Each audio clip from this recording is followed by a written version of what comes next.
Las opiniones y comentarios expresados en el siguiente espacio son exclusiva potestad de quienes lo emiten. Esta empresa televisora exime su responsabilidad o participación en los mismos.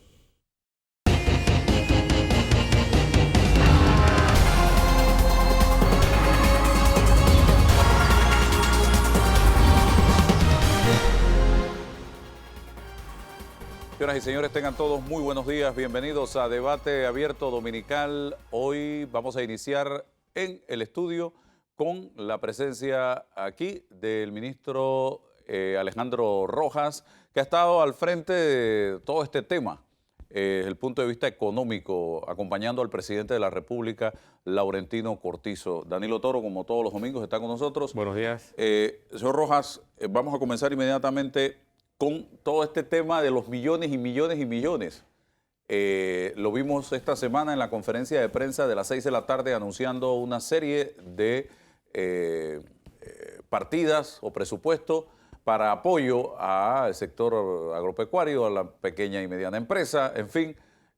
Y mucha gente se quedó con esto en la mente diciendo cómo va a ser la ejecución de estos millones y si ya ese dinero está disponible en manos del gobierno panameño. Expliquemos esto para aclararle a la ciudadanía que está pendiente. Muchas gracias, Álvaro. En efecto, parte de la estrategia que este equipo que lideriza el doctor Alexander, todo el tema económico que venía trabajando desde el 19 de febrero y que después se va dividiendo en un consejo consultivo que incluye al sector privado y a todas las instituciones del sector público.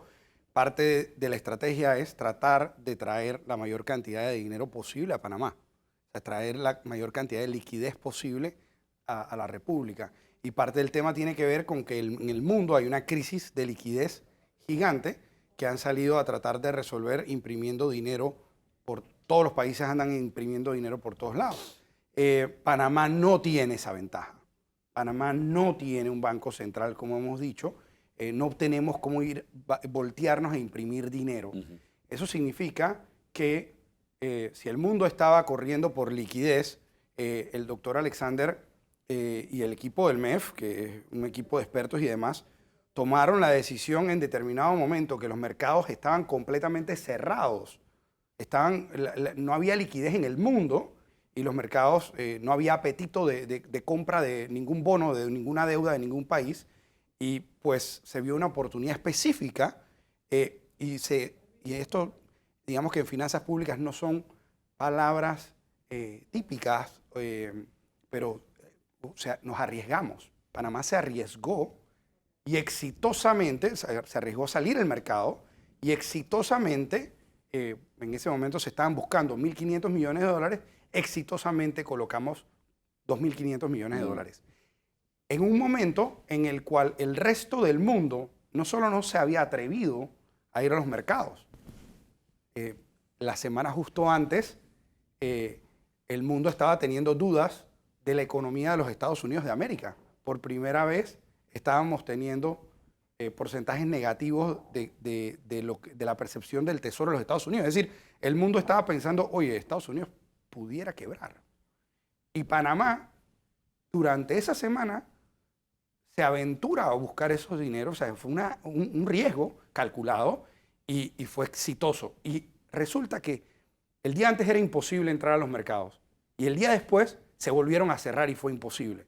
Entonces, te da, yo creo que un punto de vista, y hay que partir de eso, de que tenemos a los mejores profesionales a cargo de esto. El doctor Alexander es una persona que ha estado varias veces en situaciones tan similares como pudieran haber, como al final de los 80s, con el tema del sistema bancario cuando cerró, y también en el 2008 y 2009. Y Panamá pudo salir adelante. Entonces, sé que estás buscando el específico, pero hay que poner ese contexto de que en el 2008 y 2009, el mismo equipo ese que está en el MEF pudo sortear la crisis financiera cuando el resto del mundo no la pudo sortear de la mejor manera. Sin lugar a dudas, ahora estamos en una situación aún más complicada. Entonces, sobre esos 2.500 millones de dólares, lo primero es que ya llegaron a Panamá, ¿ok? Y entonces lo que están viendo ahora mismo en el MEF es una reprogramación dinámica del presupuesto.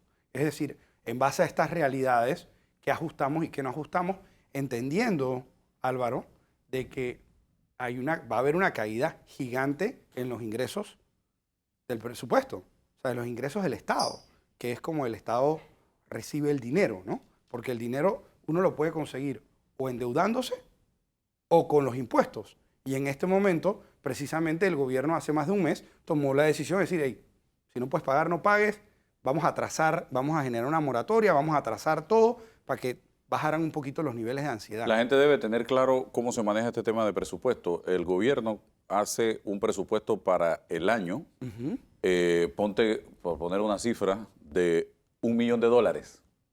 Y resulta que dentro de ese millón hay una serie de proyectos y además los gastos que tiene que pagar están dentro de ese presupuesto del millón, para poner un ejemplo. Resulta que con lo que está pasando en este momento, ese millón no va a poderse recaudar. Así es. Se va a recaudar muchísimo menos de ese millón. Entonces todos esos proyectos están en riesgo en este momento. Incluso los gastos fijos que tiene el gobierno están temblando. Sí. Ahí no te extrañe que pueda venir reducción de personal en las filas del gobierno.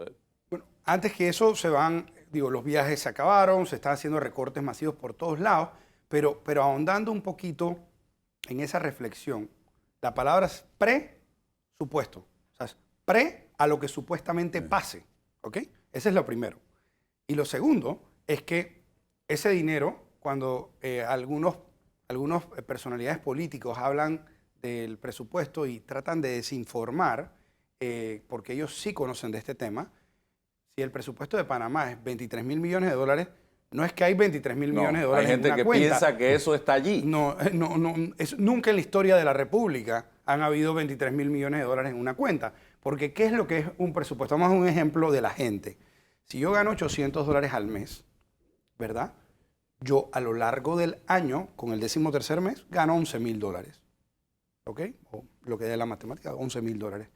Eso no significa que si yo, que gano $800 al mes, ¿verdad?, tengo $11 mil en una cuenta de banco. Tú vas a tener durante el año ese monto. Y durante el año te vas a gastar seguramente otros 11 mil, porque es gente que está apretada. Entonces, así mismo funciona esto. Es decir, que no hay 20 y pico mil millones de dólares en una cuenta bancaria y se trajeron 2.500 millones para poder operar. Eso era plata que se necesitaba porque necesitábamos traer liquidez. Parte de la estrategia es traer la mayor cantidad de liquidez, de dinero, al país. Pero con eso que usted anunció esta semana, ¿cómo va a funcionar? Porque mucha gente se quedó con la idea de que van a inyectarle dinero a la pequeña empresa, al sector agropecuario. ¿Cómo va a ser esto? Ahora mismo, en este momento, ese dinero, ¿verdad?, está siendo repriorizado en base a las necesidades de salud, porque esta guerra contra el virus cuesta muchísimo dinero. Y lo más importante es preservar la salud de las personas, ¿ok? Y esta guerra, es decir, esta guerra no son con bazucas y tanques y aviones, ¿verdad? Es con todo el sistema sanitario y todos los costos que eso involucra. Eso es lo primero, salud. ¿Okay? Lo segundo es el tema de seguridad, ¿verdad? Esta guerra también tiene un componente de seguridad importante. Lo tercero es la alimentación. No podemos dejar que no haya alimentación. Escasez por nada del mundo. Así es. Eso es, ¿sabes? Lo primero es pagarle a los productores, mantener esa cadena de suministro local como tiene que ser. Sin embargo, si hay que traer algún alimento de afuera que no compita y le haga daño a los productores, porque eso es lo más importante. O sea, nosotros necesitamos proteger a nuestro sector interno en este momento más que nunca, como desafortunadamente no se había hecho anteriormente en los últimos por lo menos 10 años, y alejando el tema de la política, pero entendiendo de que sí hay que hacer un cambio de timón en ese sentido. Pero no podemos quedarnos en este momento sin comida. Así que salud, seguridad y alimentación. De ahí vendrán la otra prioridad, que será, porque esos 2.500 millones duran unos meses, ¿ok? Es cuando a medida que vayamos reabriendo, ¿verdad? Hay que ir, ¿sabes?, también ayudando a mantener la mayor cantidad de empleos. ¿Ok? Pero el doctor Alexander está trabajando en esa reprogramación dinámica del presupuesto, y dinámica porque esto es cambiante. A ver, hay una planificación clara, sin embargo, tenemos que entender de que esto se va ajustando a los tiempos de cómo la guerra se vaya desempeñando. Ok, el estimado de ustedes de desempleo que pudiera generarse, ¿a cuánto asciende? Y de suspensión de contratos, que no es lo mismo que desempleo, pero que pudiera irse al renglón de desempleo si esto no mejora, ¿cuál sería? Bueno, Álvaro, el impacto, hay dos impactos macro y aterrizamos después.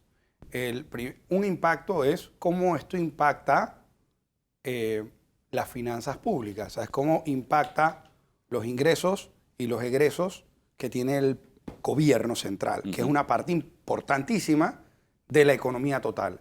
Y la segunda es cómo esto afecta a la economía y no la afecta igual en los mismos renglones. ¿Sabes? El impacto que están teniendo empresas en el sector aéreo o el sector turismo no es el mismo que el de la industria de los supermercados, por decir algo, ¿no? O de las telecomunicaciones, o de la banca. Cada uno funciona de manera diferente. Entonces, el impacto que esto va a tener es en función del tiempo. Es decir, no es lo mismo estar cerrados todos, o estar cerrados, pues, en esta cuarentena, que ha tenido diferentes niveles además. No es lo mismo que esta cuarentena demore un mes, a que demore 2 meses, a que demore 3 meses. Entre más esto demora, mayor el impacto de salud es y del punto de vista económico. Entonces, la respuesta es en función del tiempo, 1, y 2, la respuesta va en que lo que es claro es que la estrategia que ha tenido el gobierno central para poder pelear contra el virus es la mejor manera de mitigar los efectos negativos que vaya a tener esto sobre la economía, ¿verdad? Así que en función de eso, ahora mismo estamos estudiando todos los escenarios, ¿verdad? Que pudieran haber, y también viendo el tema de cómo funcionaría una reapertura de la economía, porque esto no es un día que se acaba ni que comienza. ¿Pudiéramos superar el 15% de desempleo? Según los análisis que ustedes han hecho. Pudiera ser, sin embargo, Álvaro, en este momento es demasiado prematuro porque va a depender de del tiempo que esto demore, 1, y 2, va a depender también del diseño de la reapertura. Sí, de eso quiero hablarle, porque mucha gente piensa que el presidente en una conferencia va a decir, mañana se abre todo. Y Danilo y Alejandro Rojas, ya estamos viendo cómo China, cómo Italia, cómo España están en ese proceso. Y miren lo que digo, proceso, que conlleva el poquito a poquito. Esto es gota a gota, porque se teme que pudiera darse un rebrote. Bueno, es que desafortunadamente la mayor probabilidad que le va a pasar en el mundo va a ser el rebrote, porque si uno ve las economías que mejor han manejado esto fueron las que pasaron por la experiencia del SARS, los países que pasaron por la experiencia del SARS.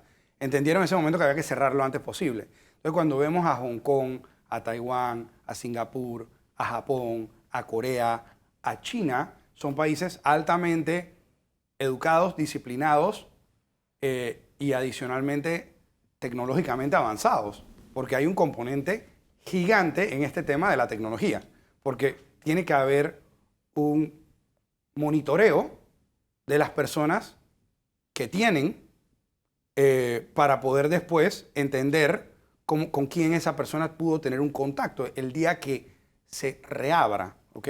Esto todavía es en el futuro. Entonces, cuando nosotros hablamos del día D, ese día D es simplemente el día que comienza una reapertura, pero realmente todo es un tiempo continuo, o sea, todo es el mismo tiempo, solo que ese es el día que comienza, ¿ok? Esa reapertura. Y te voy a dar un ejemplo. En la Segunda Guerra Mundial se hablaba del día D, el día que se llegó a Normandía. Pero eso no fue el día que se acabó la guerra, ese no fue el día que se dictaminó todo el plan, toda la operación, todo. Eso fue solamente es un día incierto en este momento, Álvaro, porque realmente eso va a venir no del tema económico, va a haber del tema de salud, pero el MINSA y los expertos tienen que tomar la decisión en base a cómo la epidemia se va manejando. ¿Cómo sería? Y esa epidemia, discúlpame, Álvaro, esa epidemia no la controla el MINSA, la controlamos los 4 millones de panameños dependiendo de cómo nos portemos. Sí. En resumen, la salud y por ende la economía que este país vaya a tener depende de 4 millones de personas haciéndole caso a las autoridades. Por ejemplo, en Italia, dicen, los italianos tendrán que ir a trabajar cuando se dé la apertura o al supermercado donde se muevan con mascarilla. Así es. Nadie se mueve sin mascarilla. De ahí comienza ese día D. Así es. ¿Qué más se tendría que hacer? Bueno, a ver, dentro de ese borrador que estamos manejando del tema de cómo se planea la reapertura, uno empieza a tomar diferentes temas en consideración. Por ejemplo, las industrias se tratan diferente. O sea, no es lo mismo la educación, que pudiera ser un foco, parte de... Por la aglomeración que se da en los planteles educativos. Mira, parte del tema aquí es que si el presidente el día siguiente no cierra las escuelas que tiene que cerrar y en 48 horas todo el país, que fue el país más rápido del mundo en reaccionar, ¿cómo estaríamos? Mire, Italia dice, bares, restaurantes, discotecas, gimnasios serán los últimos en abrir. Sepamos que eso va a ser así. Sí. Los compromisos de los temas deportivos. Lo primero es jugar sin gente en los estadios, solo la contienda deportiva con los atletas, imagínese usted. Todo eso es parte del plan de Italia y nosotros tenemos que copiarnos de modelos exitosos. Si eso funciona allá, nosotros podemos implementarlo acá. Nosotros estamos evaluando actualmente todos los modelos exitosos y los no exitosos. O sea, a veces en la vida es tan importante saber lo que se puede hacer, lo que se hace que está bien y lo que está mal para no cometer esos errores. Entonces estamos viendo todo lo que está haciendo el mundo y estamos entonces en base a eso tenemos ese primer borrador que tiene que pasar por todo un proceso, porque al final del día estas son decisiones de salud. Pero que impactan en la economía. Claro, pero partimos, es como lo que está pasando ahora, es una decisión de salud y en base a las decisiones de salud, pues se toman decisiones de seguridad y económicas. Entonces, ese plan general, pero hay que llegar, Álvaro, al microplan. Hay que llegar a, ok, se reabre un sector específico. Ok, ¿cuál es construcción, el protocolo? por ejemplo. Claro, ¿cuál es el protocolo de bioseguridad? Empieza con la máscara. Ok, ¿qué sigue después, no? ¿Cuántas veces al día tengo que poner gel alcoholado? ¿A qué distancia mínima tenemos que estar? Y las decisiones van a ser entonces por industria, por probabilidad de contagio en base a la industria, por región. Por ejemplo, Azuero es una región que se ha portado bien. Merecen un premio. Merecen un premio. Yo creo que todos deberíamos, ¿verdad?, aprender de cómo Azuero ha hecho el tema. Entonces, esa región que además tiene un componente agrícola, que el tema agrícola es sumamente importante porque la alimentación hay que asegurarla, entonces es de los primeros y así sucesivamente. Danilo. Bien, quienes nos dedicamos a analizar políticas públicas, vemos que corre de la mano paralelamente dos realidades. Por un lado, el hecho de que hay cosas muy concretas y puntuales que hacer por la ocasión, por la circunstancia que estamos viviendo. Pero por otro lado, hay cosas que ya se nos están planteando como necesarias para una política pública de presente y de futuro, a mediano y largo plazo. Por ejemplo, el sector de producción de alimentos. Tradicionalmente ha sido, cuando digo tradicionalmente me refiero a la última década. Así es. Puede que más de una década, sin duda alguna más de una década, un sector muy de capa caída en el país. O sea, el sector agropecuario ha venido sistemáticamente sufriendo. Esta crisis ha puesto de relieve la necesidad de realmente tener una política pública de seguridad alimentaria Es decir, no la tenemos, no la hemos diseñado en los últimos lustros, en las últimas administraciones. ¿Cómo vamos a enfrentar? ¿Cuál es el grado de prioridad? Porque el gobierno, la administración Cortizo, arranca dándole al sector agropecuario cierto grado de realce. Pero ahora estamos viendo que la cosa es distinta. No. Es que por mucho que nosotros seamos un país que importa y por mucho que nosotros seamos un país que compra, debemos aprender a producir de manera sostenida lo que nosotros nos comemos. Entonces quisiera saber qué visos de política pública hay en eso, por un lado. Y por el otro, señor ministro, viendo un poco lo que señalaba Álvaro, ¿no? La experiencia de otros. Los países del norte de Europa y países como Austria, que ya han decretado reapertura, la misma China, que ha comenzado a abrirse, comenzaron tal cual lo señala, ¿no? Poquito a poquito. Pero sí, lo que yo estoy observando es que el denominador común es comenzar por lo de menor concentración. Por ejemplo, en materia de la rueda económica, la micro y pequeña empresa, esa que arranque primero, los negocios pequeñitos, todo lo que es escala micro, primero con nuevas normas donde se respeten la distancia social, los espacios, las normas que ya mencionó Álvaro. En materia educativa, los grados más bajos, primaria. En Panamá, estamos atisbando, estamos viendo que podemos ir por un plan relativamente parecido, es decir, a la hora de abrir, ¿vamos a comenzar por allá abajo? Vamos al cambio y regreso con la respuesta.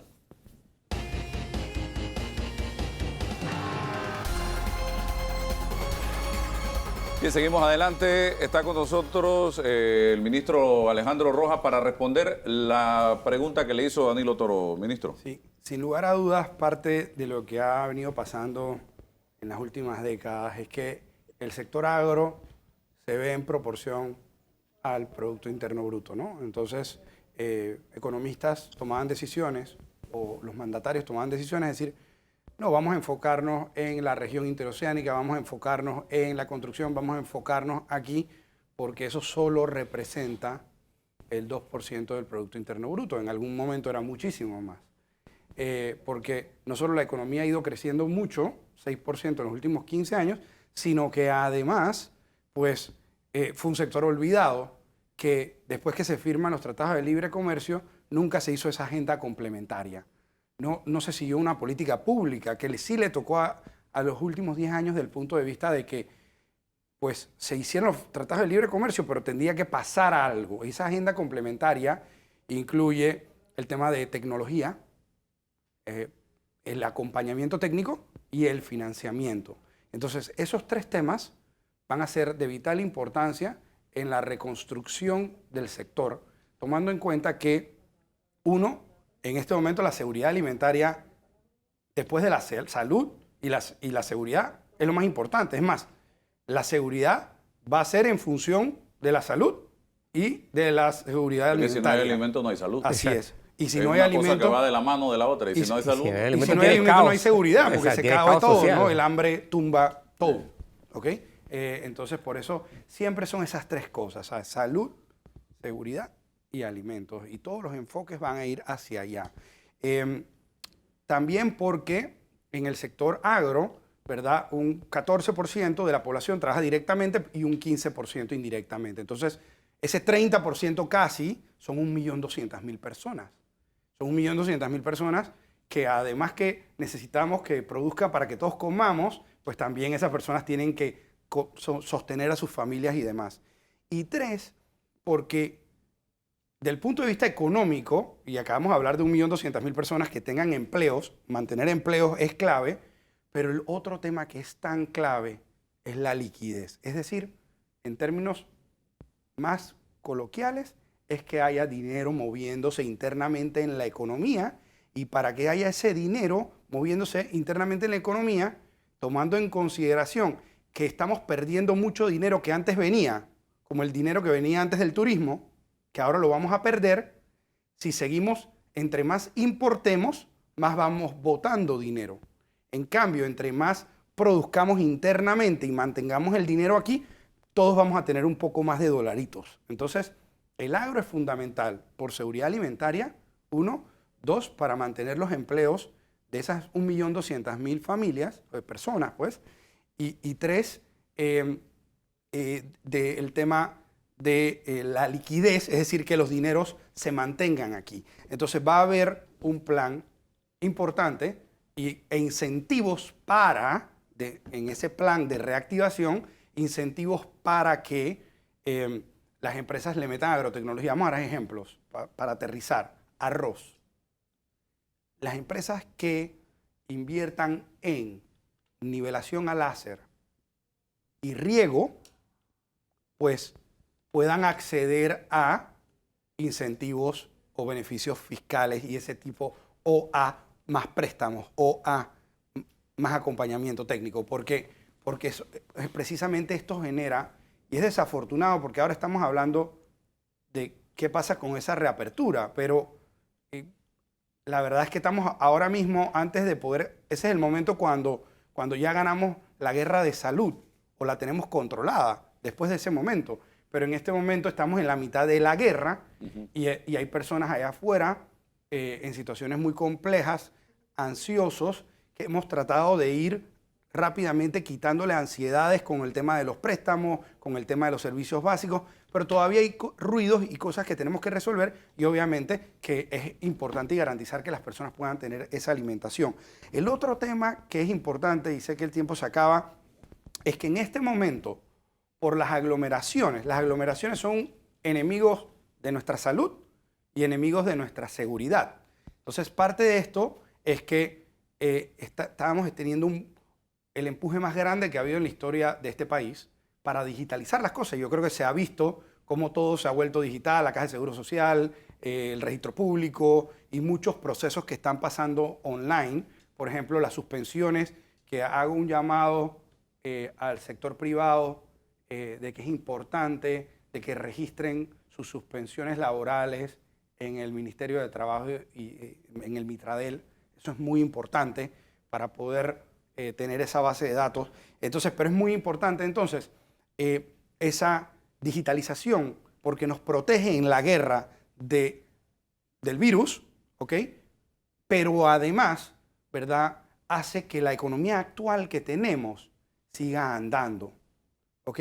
Porque entonces, si hacemos que esa economía digital siga andando, vamos a perder la menor cantidad de Producto Interno Bruto que se traduce en empleos. Claro. Entonces, por eso es que hay un empuje muy grande por protegernos del virus, pero que indirectamente todo lo que tenga que ver con salud ayuda a la economía. Y esa digitalización nos va a ayudar en este momento a mantener la mayor cantidad de economía posible. Por eso es que es muy difícil poder pronosticar temas, porque entre más vayamos haciendo ajustes, en este caso positivo, de digitalización, que es contra el virus, pero que nos ayuda a la productividad, pues vamos a estar en un mejor escenario. Y lo bonito de esto, como un rayo de esperanza al final, en la mitad de una guerra, que no se nos olvide que estamos en la mitad de una guerra primero, es que eso nos va a ayudar a poder también reactivarnos más rápidamente.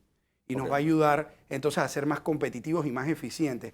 Y ese pudiera ser el principio de un nuevo Panamá que hay que ir refundando. Voy con el doctor Julio Sandoval también, que está con nosotros, ministro, uno de las piezas claves en todo ese equipo de profesionales de la salud que está al frente de esta situación.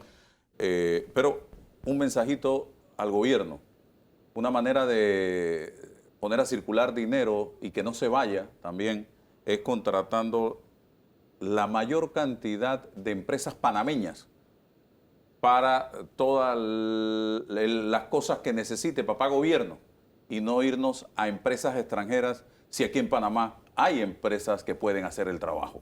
Porque si no, ese dinero se nos va. Así que eso pudiera también ayudar muchísimo en materia de todo lo que signifique contrataciones públicas. Ver primero, segundo y tercero empresas panameñas. Así es, y eso está contemplado en la nueva ley de contrataciones públicas. Da una mayor cabida a ese tipo de cosas, completamente de acuerdo. Eso ayuda a mantener el dinerito aquí. Doctor Sandoval, gracias por estar con nosotros. Se nos está complicando lo de aplanar la curva. Como este programa se graba viernes, lo último que tengo es lo del jueves. Y vimos una cifra que nos llamó la atención. 265 nuevos casos. ¿Qué nos tiene que decir al respecto?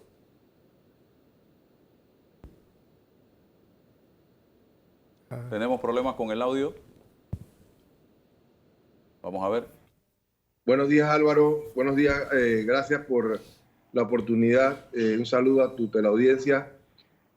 Como mencionas, hemos visto una tendencia matemática, estadística de la parte epidemiológica en los últimos días. No, los números no se han salido de lo esperado. Mantenemos una tasa de entre 150 y 200 casos nuevos por día, pero recuerda que estamos haciendo más pruebas también, que era parte del objetivo de la estrategia, hacer una masificación de pruebas a nivel nacional. Hemos llegado a días en que estamos haciendo hasta 1000 pruebas. Eso permite aislar a esos pacientes, a sus contactos y darles tratamiento oportuno para evitar que lleguen a los hospitales. Así que desde el punto de vista de curva y aplanamiento, vemos una tendencia esperada. Soy optimista en que en los próximos días, Álvaro, llegaremos a ese pico epidemiológico en el cual la curva se empieza a aplanar, nuestros sistemas hospitalarios no colapsen, el ingreso de pacientes a las salas de hospitalización y salas de cuidado intensivo se mantenga constante durante un par de días. Bien, doctor, el aislamiento domiciliario, ya hoy día eso ha ido variando. ¿Por qué se está llevando a los nuevos pacientes a hoteles, hospitales? Pero no pudiera ser el principal foco de contagio debido a que, y lo he escuchado y lo he visto en redes, mucha gente que empieza a sentirse mejor o que ni siquiera tiene síntomas, los que llamamos asintomáticos, empiezan a circular, no guardan los consejos o las precauciones. ¿Esto no pudiera estar influyendo en el crecimiento del número de contagiados? Es posible. Por eso hacemos un llamado a la población que la cuarentena total y sobre todo el aislamiento domiciliario estricto de las personas positivas debe seguir cumpliéndose a pie de la letra. La estrategia de aislar a los positivos nos ha ayudado muchísimo a frenar y mitigar el crecimiento que íbamos. Cuando esto empezó, la tasa de duplicación de casos era cada 2 días se nos duplicaban los casos. En este momento estamos en una tasa de duplicación de 7 a 8 días, en lo que ha logrado aplanar un poco ese crecimiento que iba. Y eso gracias a 2 cosas fundamentales. Uno, la captación temprana de los pacientes a través de nuestro equipo de médicos de atención primaria, lo que son los equipos de respuesta rápida, todo lo que es el comité de operaciones de emergencia en salud, en el Ministerio de Salud, la plataforma Rosa y el servicio de ambulancias y emergencia 911. Estas entidades trabajan de manera coordinada y han podido captar los pacientes, llevarlos a los hoteles o llevarlos a atención hospitalaria y aislarlos.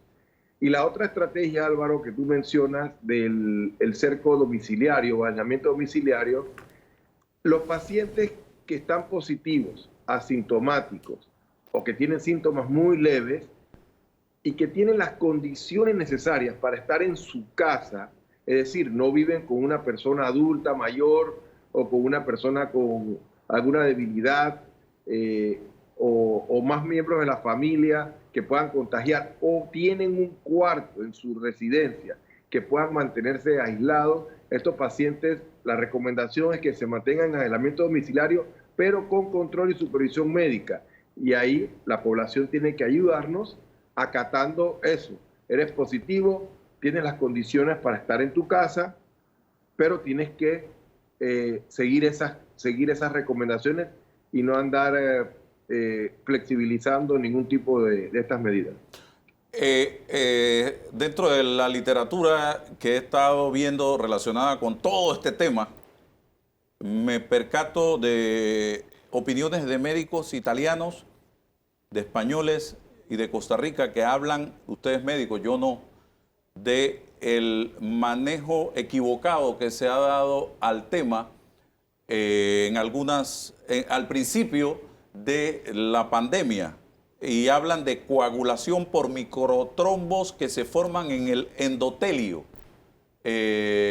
Explíqueme eso, si se han equivocado en el tratamiento y eso ha podido ocasionar más muertes, hablando del tema de la neumonía, y si hay nuevos parámetros para el tratamiento. Incluso leía que ahora están tratando de acostar al paciente que tiene problemas respiratorios boca abajo. ¿Qué información tiene usted en ese sentido? Muy bien, Álvaro. Esa es una pregunta muy importante. Quiero resaltar primero que todo que 26 sociedades médicas científicas panameñas de distintas especialidades, de manera consensuada, han arrojado un documento modelo a nivel internacional de el manejo de estos pacientes. Y estas guías, avaladas por el Ministerio de Salud y el Comité Técnico Asesor, se revisan semanalmente. Es decir, recibimos literatura internacional de China, de Singapur, Japón, España, Italia, Estados Unidos, en el manejo de los pacientes. Sin embargo, este comité de revisión de guías nacionales adecúa esos tratamientos a nuestra población panameña. Y específicamente en tu pregunta, Álvaro, sí, las primeras autopsias en China y en Italia mostraron que muchos pacientes morían de fenómenos trombóticos. Es decir, para la audiencia, fenómenos trombóticos es la formación de coágulos en el pulmón, en el corazón, en los riñones. Entonces, eso hizo un giro en el tratamiento de estos pacientes, en el cual ya en Panamá desde hace un par de semanas varios especialistas de cuidados intensivos habíamos discutido y le estamos poniendo lo que se llaman heparinas a los pacientes para evitar que hagan coágulos. Pero otra cosa que quiero mencionar, Álvaro, en la parte del tratamiento, hemos visto que en nuestros pacientes, en la población panameña, a diferencia de lo que mostraron los primeros estudios en China, que contraindicaban el uso de esteroides de manera temprana, en nuestros pacientes les ha ido bien. Les ha ido bien en esos pacientes que están en sala de hospitalización con una enfermedad moderada, severa, esos pacientes que están en cuidados intensivos ya una enfermedad más severa. El uso de esteroides de manera temprana ha logrado disminuir un poco la inflamación y que la enfermedad no progrese, y hemos ayudado a disminuir la mortalidad que en Estados Unidos, dicho por el gobernador de Nueva York el día de ayer, que está en 80%, en Panamá esa mortalidad en cuidados intensivos con pacientes graves en ventilador la hemos logrado reducir a 30%, y es una cosa que debemos sentirnos sumamente orgullosos del trabajo de todo el equipo de cuidados intensivos. Por eso que se inyecta en el abdomen el Correcto. Anticoagulante. Correcto, la heparina de bajo peso molecular se inyecta, es una inyección subcutánea en el abdomen y es lo que evita que hagas coágulos. Y los esteroides sí lo damos de manera endovenosa, pero tiene que ser supervisado siempre por un personal médico especializado, y hago la salvedad que es en casos moderados y severos. No es el caso que está asintomático, claro, como bien mencionaste, el portador asintomático o el que tiene una enfermedad leve que está en un hotel en vigilancia. Danilo. Sí, buenos días, doctor. Doctor. Buen día, sí, don Danilo. Como hemos visto, el abordaje que ustedes, los médicos tratantes, han tenido que realizar con respecto a esta pandemia en Panamá, requiere de una serie de insumos. Mi pregunta es concreta hacia un aspecto de estos. ¿Han tenido o tienen al presente y a corto plazo, a corto mediano plazo, la cantidad suficiente o estimada de drogas o de medicamentos que los tratamientos que ustedes están manejando requieren? Esa es una pregunta necesaria. Y la segunda pregunta tiene que ver con algo parecido, pero desde el punto de vista del recurso humano. Si el abordaje que se le está dando a esta crisis desde el punto de vista de recurso humano sanitario en hospitales y en cuidados intensivos está cubierto ya, si Panamá puede decir, tenemos el recurso humano que esta crisis prevemos que va a requerir en el corto y mediano plazo?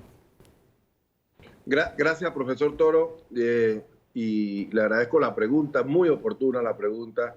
Además, sus intervenciones siempre desde el punto de vista sociológico y de comportamiento de la salud mental en esta crisis siempre ha sido oportuno, importante, y le agradezco siempre ese apoyo. Mire, las dos preguntas que usted hace, con respecto al tratamiento, una de las primeras estrategias, cuando hablo de primeras estrategias, digamos el día 1, que el Comité Técnico Asesor se reunió con la señora ministra de Salud, la doctora Rosario Turner, fue tenemos que asegurar tratamiento. Y ese momento la doctora acaparó la producción de todo lo que había en cuanto a lo que era la hidroxicloroquina y la acitromicina, que eran los tratamientos que en ese momento estaban, digamos, en las guías.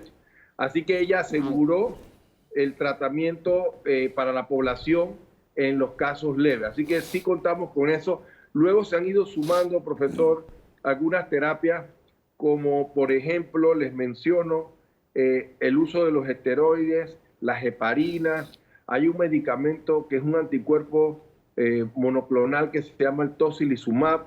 Hay otra terapia que es la inmunoglobulina, que es darle, digamos, un refuerzo al sistema inmunológico. Y hay otra terapia que es la transfusión de plasma convaleciente, es decir, los pacientes que han ido recuperándose utilizan su plasma como una donación a los pacientes que están enfermos. Quiero transmitirle, profesor, en esa primera pregunta, que Panamá cuenta con todos los elementos y tratamientos necesarios para atender a su población. No nos hace falta ninguno. Estratégicamente, el ministerio inicialmente acaparó los medicamentos. Hubo un par de días de algo de zozobra en cuanto a las clínicas privadas, en cuanto a algunos hospitales, pero la doctora paulatinamente fue controlando la distribución y a nivel nacional hay el medicamento. Con respecto a la segunda pregunta que me hacía, profesor, es sobre la capacidad instalada, ¿cierto? Sí, sobre el recurso, la disponibilidad de recurso humano para la parte ya hospitalaria y clínica. Perdón, sí, correcto, recurso humano. Sí, eso sí me preocupaba. Hace un par de semanas el recurso humano se estaba fatigando. En Panamá somos 50 médicos intensivistas para toda la población.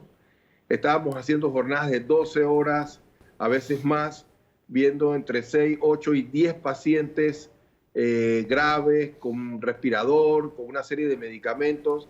Y sí nos preocupamos en ese sentido. Sin embargo, reconozco y agradezco el apoyo de otras especialidades que se han sumado a los equipos de cuidados intensivos. ¿Qué otras especialidades? Cirujanos cardiovascular, cirujanos generales. Ellos apoyan a los intensivistas en la colocación de accesos centrales, líneas vasculares, para poder dar los medicamentos a los pacientes. Los anestesiólogos, ellos saben manejar ventilación mecánica, porque en el quirófano las máquinas de anestesia son ventiladores, son respiradores.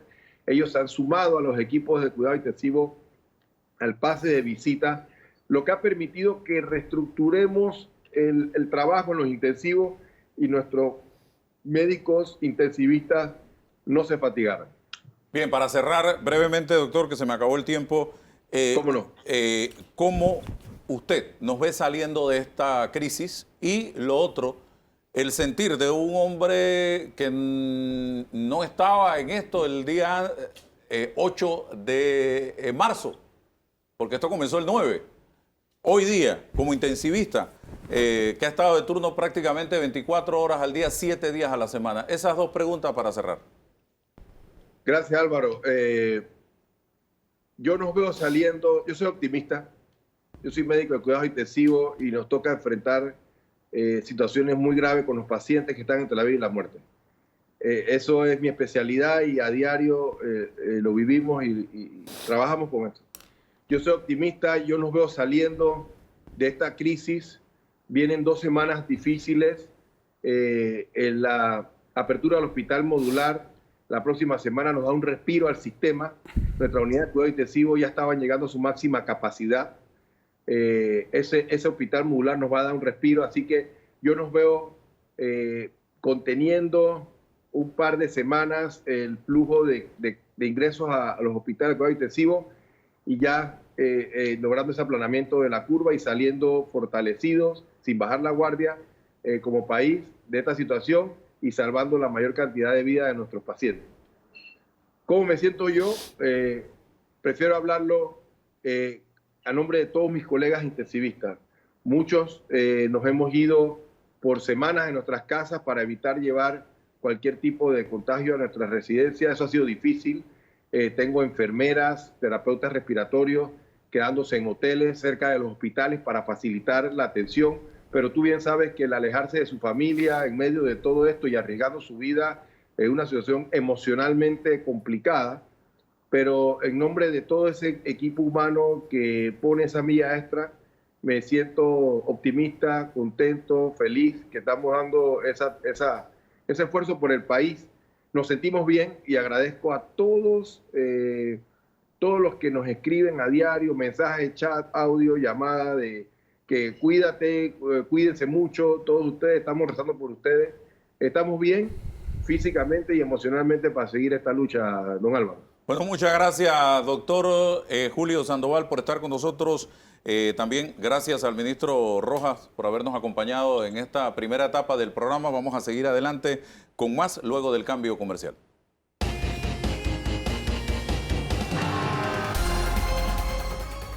Señoras y señores, avanzamos con nosotros ahora el rector de la Universidad de Panamá, Eduardo Flores. Gracias por acompañarnos, señor rector. En esta oportunidad estamos frente a una situación bien compleja en materia educativa. Una ministra de Educación que anuncia al país la suspensión de clases en el sector particular, luego de que ya las clases en el sector público se habían suspendido. Un debate de que si debe seguir o no debe seguir. Hay diversas posiciones por parte de los padres de familia. Los colegios particulares que no han mostrado mucha solidaridad, con excepción del Instituto Cultural Chino Panameño, que habló de un descuento del 50%. Luego un presidente de la República que anuncia que se va a reconsiderar y se van a tomar en cuenta aquellos planteles educativos que han hecho las cosas bien desde el punto de vista virtual. En fin, todo esto, su análisis, señor rector, de esta situación. Cómo no, gracias, don Álvaro. Lo primero que debo señalar es que creo que no había ningún país en el mundo que estaba preparado para la pandemia del COVID. Esto es algo sin precedente, por lo menos en los últimos 100 años. Por lo tanto, ningún país tenía ningún sistema de seguridad preparado y ningún sistema educativo preparado. Esto, por supuesto, incluye a nuestro país, ¿no? Que nuestro sistema de salud no estaba preparado y tampoco nuestro sistema educativo a todos los niveles. Incluso la Universidad de Panamá, si bien es cierto, nosotros desde hace más de 5 años estamos dando cursos para que nuestros docentes aprendan a utilizar métodos virtuales para la enseñanza, a pesar de que tenemos maestría al 100% virtual, como la maestría en docencia superior, que una de sus opciones es 100% virtual. En este momento empezó un grupo hace ya 4 meses que está culminando en la maestría en docencia superior 100% virtual, a pesar de que tenemos asignaturas obligatorias dentro del núcleo común de la Universidad de Panamá virtual al 100% y preparadas por especialistas como inglés, geografía, español. La tenemos ya en forma virtual, aprobadas desde el año pasado y se están dando desde el año pasado, y que hemos dado, inclusive tenemos hasta maestrías en entornos virtuales, en TIPS, que da la Universidad de Panamá a sus docentes o a cualquier otra persona. No todos nuestros docentes hace 2 meses estaban preparados para enfrentar eso. Eso nos llevó a nosotros a posponer algunas semanas el inicio del semestre, para dar tiempo a que nuestros mayoría de nuestros docentes se capacitaran en estas nuevas tecnologías. El Consejo Académico aprobó que para este semestre que empieza el lunes se podían utilizar metodologías no presenciales. Fíjese, Álvaro, que hablo de no presenciales y no digo virtuales, porque dentro de las no presenciales hay todo un abanico. Una de esas posibilidades son las plataformas virtuales, donde la universidad tiene 7 plataformas distintas, pero estamos recomendando con fuerza 3 de ellas. Una de estas es Google Classroom. ¿Y por qué esta la estamos recomendando con fuerza? Porque la mayoría de nuestros docentes han tomado entrenamiento en ella. Es una plataforma muy amigable y además que consume muy pocos datos. Las otras dos, que es Educa y Moodle, estas están dentro del dominio de la página web de la Universidad de Panamá y en acuerdo con Cable & Wireless, con Más Móvil y con Movistar, se estableció un acuerdo que estas plataformas, como están dentro del dominio, a los estudiantes o a los profesores que ingresen en ellas no se les va a consumir datos. Y eso para nosotros es importante. Pero tenemos otras posibilidades. También se pueden dar las clases a través del correo electrónico, se pueden dar las clases a través del Zoom, se pueden dar las clases a través del Skype, se pueden dar las clases, incluso hay ya estructuras para que a través del WhatsApp pueda ser utilizado también como un instrumento pedagógico. Canales de YouTube, canales de YouTube. Canales de YouTube, e inclusive para los lugares muy apartados donde no hay señal de internet, nosotros estamos recomendando módulos de autoinstrucción que algunos de nuestros docentes ya están preparando. Es decir, la universidad va a empezar el lunes. Por supuesto que no lo vamos a poder hacer perfecto, pero es un proceso. Yo creo que al final de esto, Álvaro, vamos a tener todos una mejor Universidad de Panamá. Sí, mejor preparada para esto. Rector, lo que va a pasar aquí en el tema de la educación primaria y secundaria, como yo la llamo ya, eso se llama media y... Tenemos básica, sí, que llega hasta la premedia, tenemos premedia y luego lo que antes llamábamos segundo ciclo ahora se llama media. Bueno, vamos a tener, si nos vemos con calificación 5 como máximo, vamos a tener estudiantes de 0, estudiantes de 3 y estudiantes de 5 en medio de esta crisis. O sea, la crisis ha potencializado la inequidad en la educación en este momento porque no nos hemos logrado poner de acuerdo y porque nos quedamos en la prehistoria. Todavía no hemos avanzado a montarnos en esa plataforma virtual que usted muy bien ha descrito. Sí. Bueno, quiero decirle, en el caso específicamente de la media y la primaria, a mí me parece bien que los colegios particulares que tengan las condiciones se les autorice iniciar sus clases. Pero creo que también los colegios públicos, ¿no? Debería también mirarse hacia ellos, ver si los colegios tienen las capacidades, si los profesores tienen la formación. Tengo entendido que ahí hay un grupo importante de profesores que tienen la formación para utilizar plataformas virtuales. Nosotros como Universidad de Panamá, la Universidad Tecnológica y la UNACHI, nos estamos ofreciendo para colaborar con el Ministerio de Educación en el entrenamiento de estos docentes, inclusive poder utilizar 1 hora en CERTV, en Telemetro o en TVN o en cualquier otro canal, donde podamos dar cursos a los docentes a través de la televisión para utilizar plataformas virtuales. Tengo entendido que el Ministerio de Educación en este momento ellos están haciendo algunos arreglos para poder utilizar una plataforma virtual oficial del Ministerio de Educación que no se le consuma datos. Tengo entendido que esa es la limitante y que por eso es que todavía no han podido habilitar esta posibilidad. Así que yo espero que pronto puedan resolver eso y que la Universidad de Panamá, la UNACHI y la Tecnológica nos ponemos a disposición para poder colaborar con el Ministerio de Educación. Voy con Danilo, pero aquí hay una preocupación principalmente con el tema de los graduandos que van para la universidad el próximo año.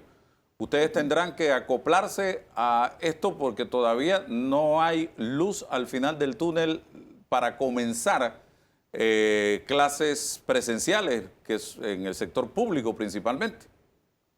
Sí.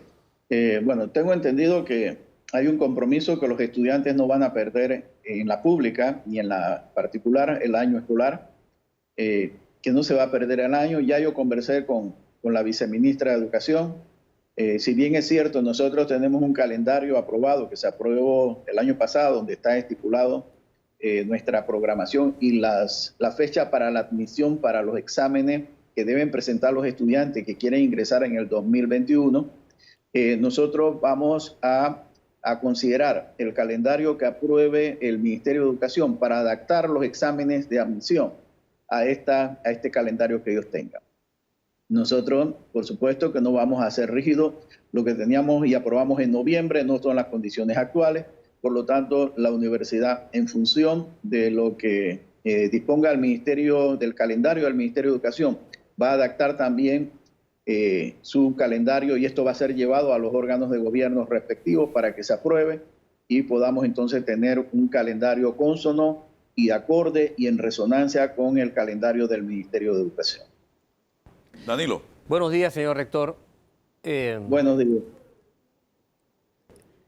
La universidad tiene ante sí un gran reto y representa uno de esos escenarios de sumo cuidado como centro educativo de gran escala en el país.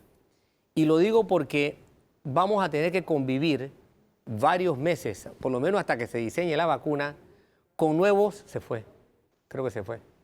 Ahí está todavía. ¿Me escucha, señor rector? Sí.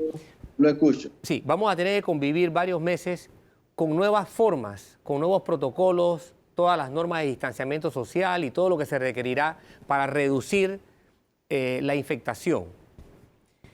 En ese sentido, ¿cómo ve usted las limitantes? Se está cortando.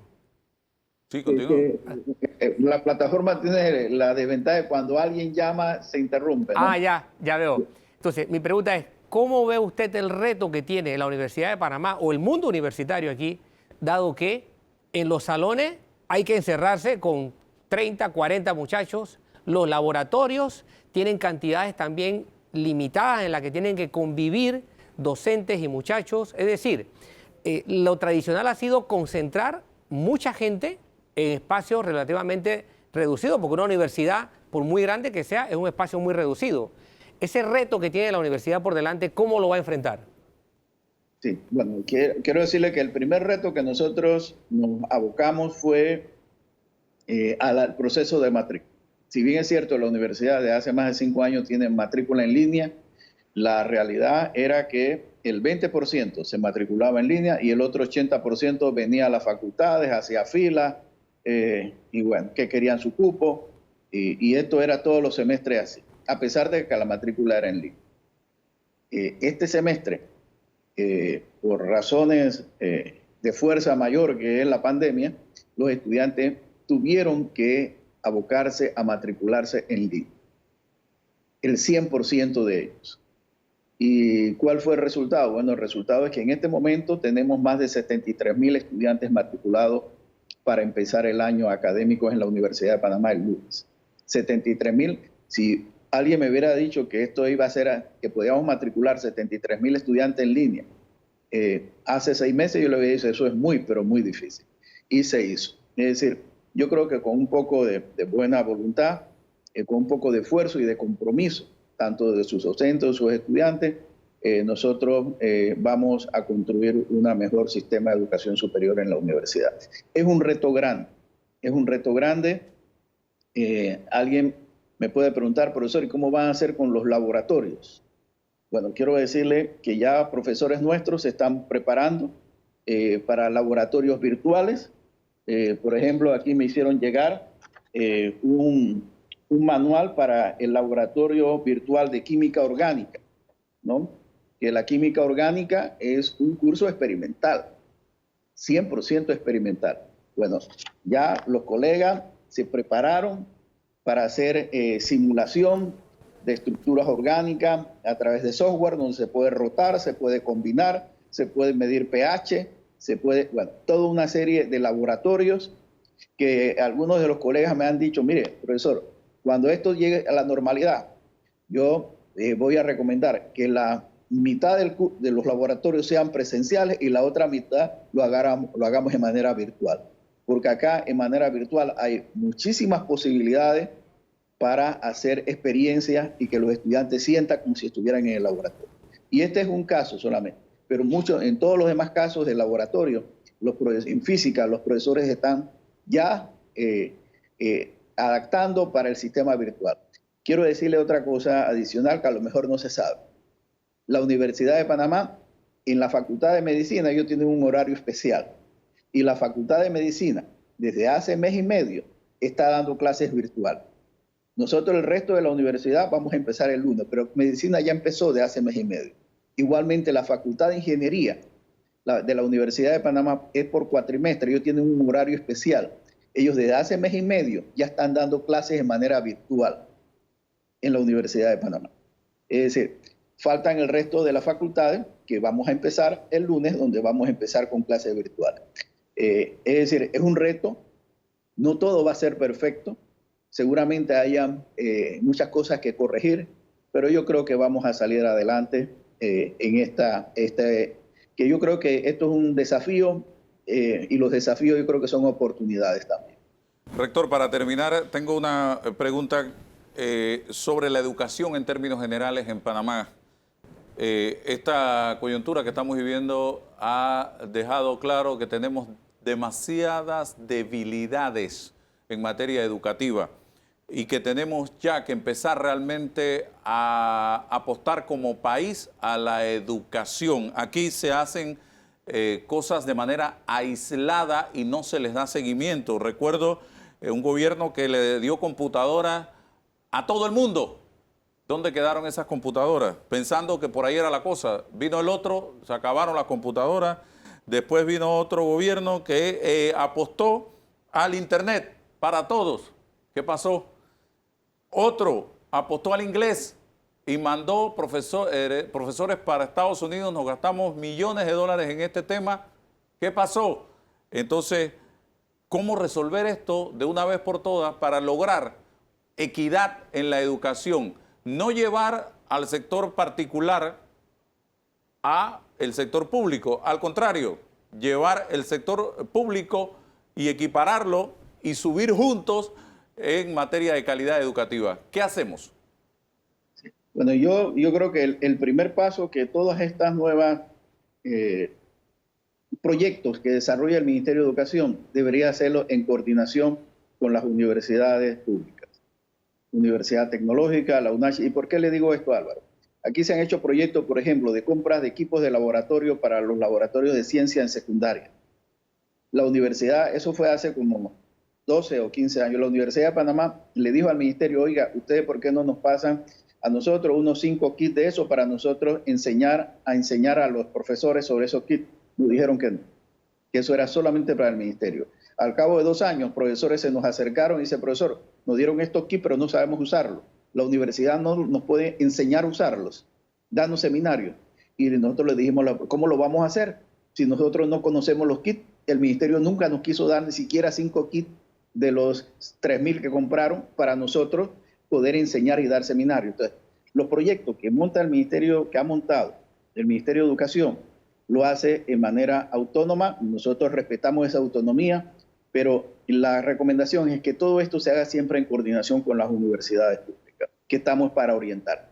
El proyecto de inglés se hizo sin coordinación con la Facultad de Humanidades, que tiene la carrera de inglés, con el Centro de Lenguas. Ese proyecto hubiera sido exitoso si esos chicos o esos profesores, antes de ir de cero a Canadá o a cualquier otro lugar, se le hubiera dado unos cursos a nivel del país para poder llevarlo a un nivel mínimo para que verdaderamente el aprendizaje del inglés hubiera sido significativo. Pero no se hizo así. Se hizo sin mirar a las universidades públicas que estábamos para orientar. Y lo que usted dice es muy cierto, Álvaro. Nosotros tenemos muchos países dentro de este país. Tenemos el país de las comarcas, tenemos el país del campo, tenemos el país de los suburbios de las ciudades y tenemos el país de primer mundo, que son los de las clases medias altas, que están concentrados básicamente en las ciudades más importantes. Lo que nosotros, si queremos avanzar como nación, tenemos que hacerlo considerando todos esos sectores. Bueno, muchísimas gracias, señor rector Eduardo Flores, por compartir con nosotros. En esto de la... Sí, en esto de la... ¿Iba a decir algo el rector? Sí, en esto de la educación, el primer paso, en mi opinión, es localizar los lugares donde se concentra en las comarcas y en el campo las poblaciones más importantes en educación y fortalecer el sistema de Internet. Le digo esto porque nosotros tenemos 10 programas anexos en comarcas indígenas en la Universidad de Panamá. De esos 10 lugares, solo alrededor de 3 tenemos señal de Internet en manera importante. En los otros no tenemos señal de Internet. Entonces, a nosotros nos gustaría llegar a través de Internet, ahora con esto de las clases virtuales, a esos lugares, pero lo tenemos imposibilitado porque no en todos los contamos. Así que en el otro vamos a tener que usar otras metodologías, módulos de autoinstrucción o demás. Pero sería importante que hubiera un proyecto de fortalecer las señales de Internet en estos lugares para que esto de las plataformas virtuales no sea solamente ahora. Yo creo que un estudiante con un profesor bien calificado, que tenga los títulos adecuados para darle física, química, matemática, biología, español, ciencias sociales, le va mucho mejor que un profesor que contratemos que sea un arquitecto para dar física y luego vaya a uno de estos lugares de difícil acceso a dar un curso en el cual no es especialista. Yo, como padre de familia, prefiero que me lo dé un profesor que tenga las competencias, aunque sea virtual, que me lo dé alguien que no tenga las competencias y que me lo va a hacer de manera presencial. Entonces, yo creo que una de las formas de llegar a estos lugares es fortalecer las señales de Internet en estas ubicaciones. Rector, muchas gracias por compartir con nosotros en la mañana de hoy sobre este tema tan importante. Nos hubiese encantado también tener la posición de la ministra Maruja Gorday, pero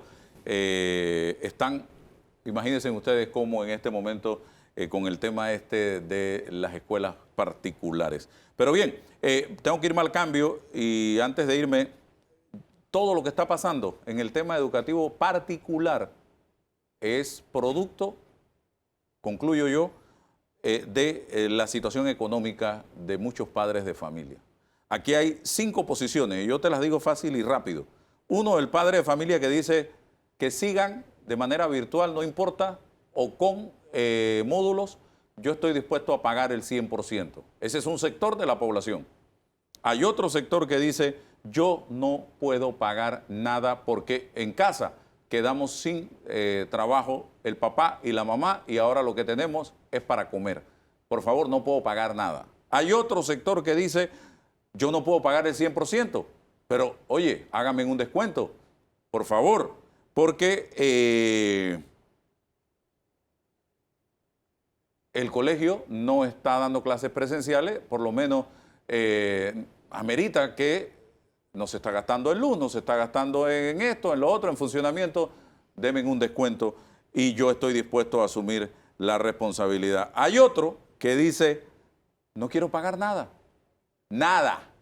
Yo me acojo a la moratoria, aunque esté trabajando y aunque esté recibiendo el dinero, porque siempre hay el juega vivo en todo esto. Y hay un quinto sector de la población que dice, no tengo por qué pagar el 100% si mi hijo no está yendo a la escuela. Así, enfático. Entonces, ¿cómo lograr consenso entre planteamientos como estos en un país como el nuestro, señoras y señores? Así que yo no sé qué va a pasar al final de todo esto.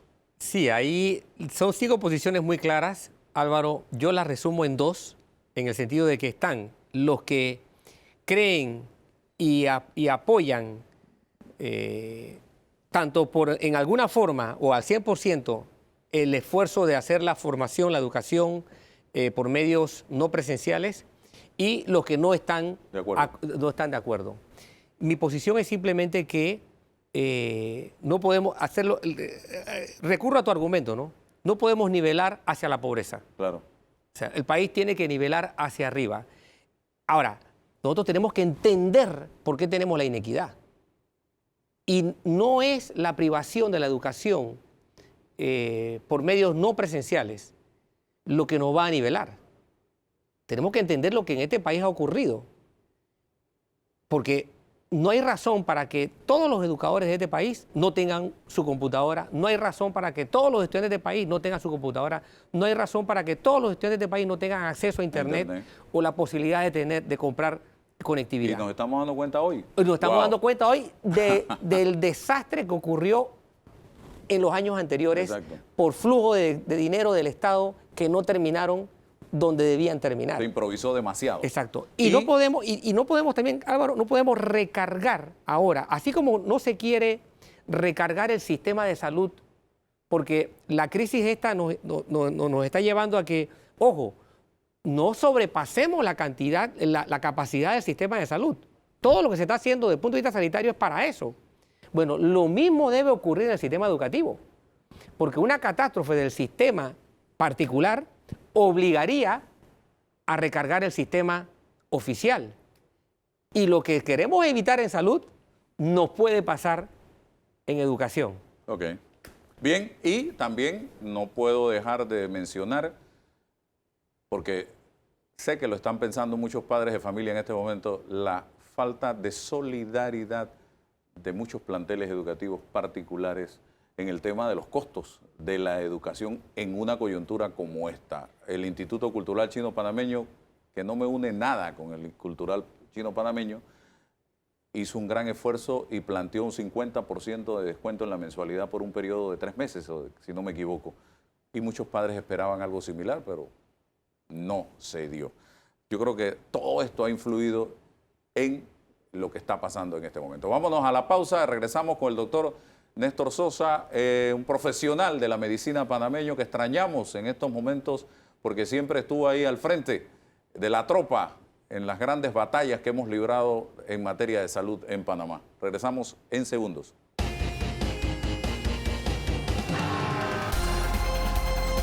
Bien, estimados amigos, seguimos adelante. Ahora nos vamos hasta Nuevo México con un profesional de la medicina panameña que ha estado en las grandes batallas que hemos librado en materia de salud, siempre presente. Y a pesar de que ahora por temas de profesionales se encuentra en Nuevo México, evidentemente está presente de todo corazón, porque lo hemos visto en varios medios de comunicación dando sus aportes y dando declaraciones en relación con lo que está pasando. Doctor Néstor Sosa, bienvenido a Debate Abierto Dominical. Cuénteme, ¿la cosa por allá también está complicada? Sí, bueno, como tú sabes, Estados Unidos ahora mismo es el país que tiene más casos, incluso más que Italia, España y China. Así es que sí, estamos precisamente en mi estado no estamos tan mal, estamos preparándonos para la oleada de pacientes porque se predice, pues los modelos matemáticos predicen que viene pronto el pico de la epidemia a nuestra ciudad, pero sí, obviamente preparándonos, preocupados, tratando de que no nos falte nada, estudiando todo lo que se puede acerca de este virus para poder enfrentarlo de la manera más racional y científica posible. Doctor, hay un debate sobre la forma como se está tratando a los pacientes que enfrentan ya una situación compleja de neumonía. Escuchaba y se lo plantea el doctor Sandoval hace unos momentos, que es médico intensivista, de un tema de coagulación por microtrombos que se forman en el endotelio.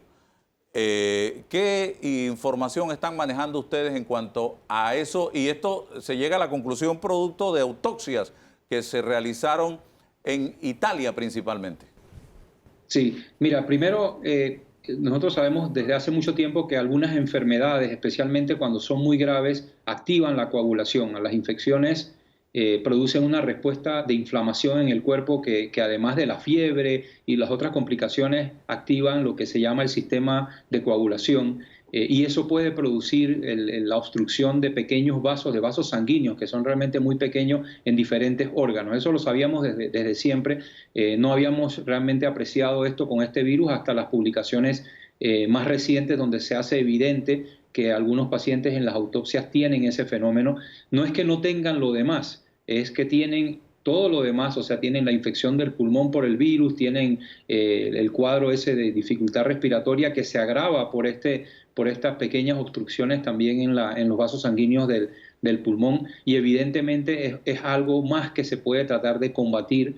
De hecho, ya las sociedades de Estados Unidos de especialistas en trombosis, o sea, en coagulación de la sangre, están recomendando que en algunos de estos pacientes se les use dosis de anticoagulantes, por ejemplo, e incluso algunos estudios que yo he leído usan también lo mismo que se usa para el infarto, para disolver los coágulos. Ahora, esto no es que va a curar mágicamente al paciente de un día para otro. Esto contribuye a que mejore clínicamente, pero aún así uno necesita todo lo demás, el oxígeno, el soporte del ventilador mecánico, si está intubado. Es decir, no es tan fácil como que descubrimos que es la coagulación y ya lo vamos a curar. Realmente eso es algo que contribuye a la mejoría del paciente una vez que uno lo combate, pero sigue siendo un paciente muy grave. Y aún así estamos buscando obviamente antivirales y otras sustancias para que el paciente combata mejor el virus y apagar todo este problema de la inflamación que tiene en su cuerpo como respuesta a esta infección tan severa en algunos casos, ¿no? Hay un debate internacional sobre si China dijo o no dijo la verdad en cuanto al número de casos y número de fallecimientos. Incluso ahora el presidente de Estados Unidos, Donald Trump, se está enfrentado a la Organización Mundial de la Salud, le ha retirado la partida que daba Estados Unidos por lo que él considera el mal manejo de la crisis sanitaria. ¿Qué tiene usted que decir al respecto, doctor? Sí, bueno, mira, te digo, y esto más que nada basado en la experiencia que yo he tenido con otras epidemias que hemos combatido en Panamá. Cuando un brote como este empieza, a veces hay mucha confusión. Como tú comprenderás, un virus nuevo, una enfermedad nueva, a veces los médicos inicialmente no reconocemos que se trata de eso y uno dice, mira, este paciente murió de una neumonía, y pueden pasar unos días que la epidemia está activa y uno no se da cuenta hasta que alguien, digamos, se le prende el foco, como dice uno familiarmente, y dice, oye, esto es una enfermedad nueva, entonces se descubre la causa y entonces empiezan a computar los números. Entonces es posible que antes de que oficialmente se reconociera que había un problema en China, que haya habido circulación del virus, digamos, debajo del radar, porque cuando tienes una o dos personas que mueren en una época de invierno, pues eso no es raro. O sea, siempre hay neumonías, influenza y muchos otros virus, y hasta que tú no reconoces que estás frente a una epidemia, no aprecias, digamos, la importancia y empiezas el cómputo ese que tan de cerca seguimos del número de afectados, el número de muertos. Entonces yo no estaría sorprendido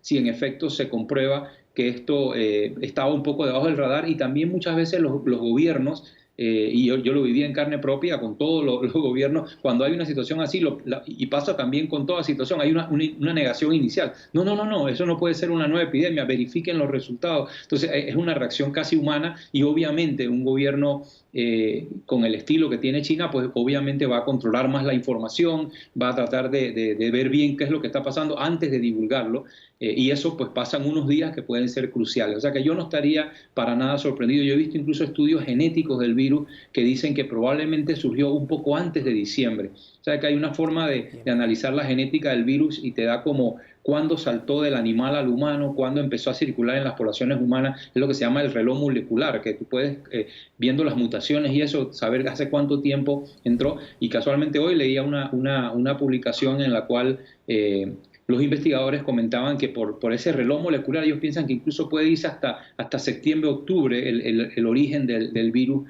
en los seres humanos. O sea que quizás no se apreció por unas cuantas semanas hasta que en diciembre ya se dieron los primeros casos, digamos, reconocidos por los médicos chinos que dieron la alerta de que era algo nuevo. Entonces no estaría para nada, digamos, sorprendido si se descubre eso y si se suman también más fallecidos, porque luego se buscan los registros de muertes por neumonía.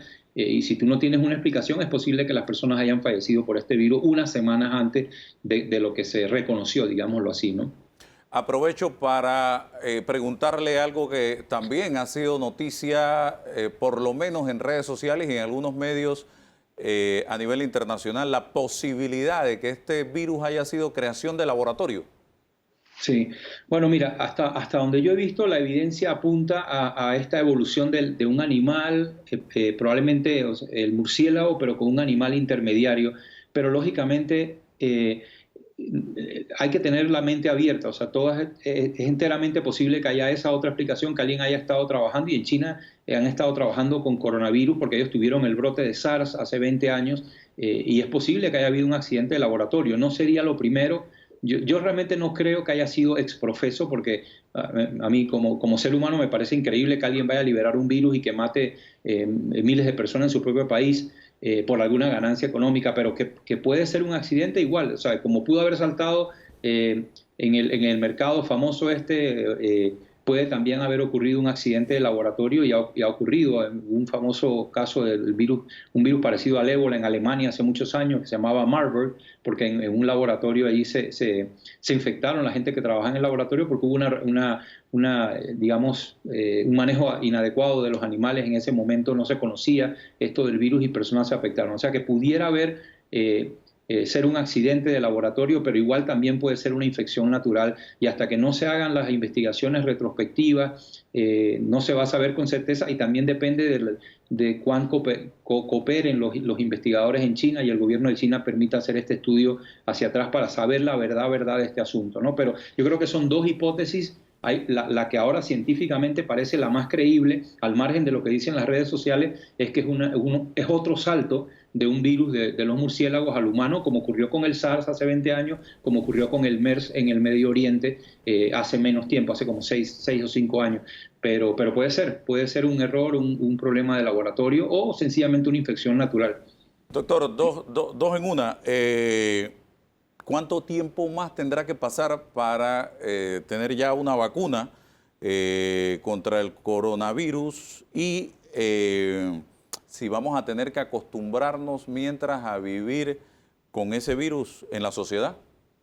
Sí, con respecto a la vacuna, bueno, digamos que la versión más conservadora es que probablemente demore 1 año a 1 año y medio tener una vacuna comercialmente disponible. Eso incluso lo que ha dicho aquí el científico Anthony Fauci, que es un infectólogo famoso aquí en Estados Unidos, que lleva muchos años trabajando como líder del Instituto de Alergia e Infecciones de Estados Unidos. Y eso se debe a que cuando tú tienes una vacuna, tú, digamos, desarrollas la vacuna en el laboratorio, la tienes que probar en animales, luego tienes que hacer un estudio pequeño en seres humanos para estar seguro de que no es peligrosa, luego un estudio más grande para medir la eficacia y la seguridad de la vacuna con quizás 1.000 o 2.000 personas, y luego tienes que esperar a que las personas estas se expongan al virus y ver que de verdad los protege. Entonces hay un proceso que no es solo poner la vacuna y decir ya funcionó, sino que hay que como comparar los que se vacunan con los que no se vacunan en ese estudio y ver si desarrollan o no la enfermedad cuando la enfermedad está circulando. Entonces eso demora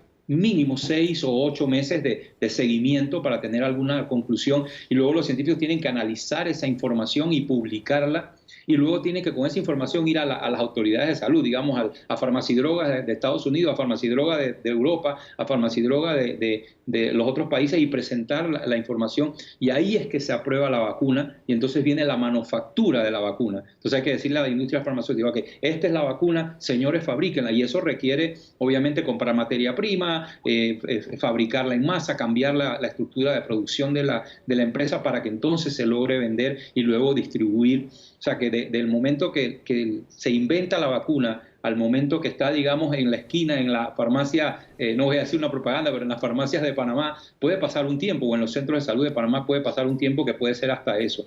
Sin embargo, con esto del coronavirus, la verdad es que la gente está acelerando todos los procesos. Yo ayer escuché a un investigador de la Universidad de Oxford, y que es una universidad muy seria en Inglaterra, y él dijo que ellos ya están empezando la fase de los 1.000 pacientes. O sea que eso puede acortar este proceso porque ellos están usando una vacuna que se usó con el MERS, con un hermano del coronavirus que está circulando, que circuló en el Medio Oriente. Entonces cogieron la misma vacuna y lo único que le cambiaron un componente, y entonces de esa forma pueden saltarse algunos pasos. Se saltaron los estudios en animales, se saltaron los estudios en pocos seres humanos y se han ido a un estudio grande de más de 1.000 pacientes donde se le va a poner a la mitad la vacuna y a la otra mitad no se le va a poner y se les va a seguir. Eso puede estar listo en 6 meses, ¿no? O sea que adelantaríamos unos 5 o 6 meses del proceso, pero aún así va a pasar un tiempo para que esa vacuna esté, como digo yo, en la farmacia de la esquina o en el centro de salud de la comunidad de cada persona, porque es todo este proceso de evaluación, presentación a las autoridades regulatorias y comercialización, y eso toma su tiempo. Así que, y respondiendo a la segunda parte de tu pregunta, yo creo que sí, que la gente tiene que meterse en la cabeza de que vamos a estar lidiando con este coronavirus probablemente con estas medidas que estamos implementando en todos los países va a haber una caída de la curva, como ha ocurrido en muchos lugares, pero siempre hay el riesgo de que vuelva a haber casos de que haya brotes localizados, por ejemplo, en una prisión, en una escuela, en una pequeña comunidad, y entonces las autoridades de salud tienen que intervenir allí, hacer las medidas de contención, quizás hasta hacer como hacen en Italia, un cerco, que la gente no entre y salga mientras pasa la epidemia en ese lugar, y luego entonces volver a abrir. Yo creo que en eso vamos a estar, tomar medidas, vigilar, buscar a los contactos por un tiempo, porque este virus puede, digamos, hacer pequeños rebrotes. Y ocurre esto porque, como hemos hecho estas medidas de control, la gente no está inmune. O sea, en Panamá probablemente habrá un 5, un 10, un 15% de gente que en efecto le dio la enfermedad, pero no es un 80 o 70%, que es lo que se necesita para tener lo que se llama la inmunidad de rebaño, que es cuando ya todo el mundo le dio, a un porcentaje alto de la gente le dio, ya el virus no circula, porque no entra a la comunidad y encuentra mucha gente protegida o inmune y ya no tiene éxito el virus. Como no hemos logrado esa inmunidad de rebaño, porque precisamente no podemos, porque si dejamos que esto circule se abarrotan los cuartos de urgencia y los hospitales. Al no tener esa inmunidad de rebaño siempre hay ese riesgo de que a donde uno baje la guardia surjan casos. Y ahí el secreto es poder intervenir. Es decir, si se detecta un caso en la comunidad X, ahí que vaya epidemiología, vea los contactos, ponga a esas personas en aislamiento y ahí queda la cosa, y así, digamos, en focos de rebrote hasta que se tenga una vacuna, ¿no? Una vez que se tiene la vacuna, se hace la vacunación y ya se logra entonces esa inmunidad de rebaño, no con la infección natural, sino con la protección que te da la vacuna. Danilo Toro pregunta, doctor. Doctor Sosa, espero que esté muy bien. Afortunadamente la tecnología permite que sus aportes se sientan como si estuviera aquí en el centro de la ciudad. Sí, créeme que de corazón estoy allá. Yo tengo a mis 2 hijas allá y muchísimos amigos, y obviamente igual que ustedes estoy atento y preocupado a lo que está ocurriendo en Panamá, ¿no? Bien, doctor, Nueva York, prácticamente, que ha sido el escenario más trágico de Estados Unidos hasta el día de hoy, comenzó a tener casos casi que a la par que el estado de Washington y que el estado de California. ¿Por qué no ha habido una situación tan trágica en estos otros 2 estados? Para mí es importante seguir ese macromundo que es los Estados Unidos, porque al fin y al cabo, nuestro país, Panamá, vive del negocio de la conectividad y de las transacciones con Estados Unidos y con el resto del continente. Y si entendemos un poco por qué un estado se enfermó tanto, fue tan afectado, y por qué otros 2, a pesar de que más o menos comenzaron a tener los casos al mismo tiempo, nos ayudaría mucho a ver cómo vamos a tener nuestras relaciones internacionales. Así que quisiera su punto de vista sobre esto que ha pasado en Estados Unidos tan disímil. Sí, yo creo que algunas ciudades en Estados Unidos tienen características especiales, ¿no? Por ejemplo, en el caso de Nueva York específicamente, primero hay una gran cantidad de personas en un área geográfica muy pequeña, lo que se llama la densidad de población.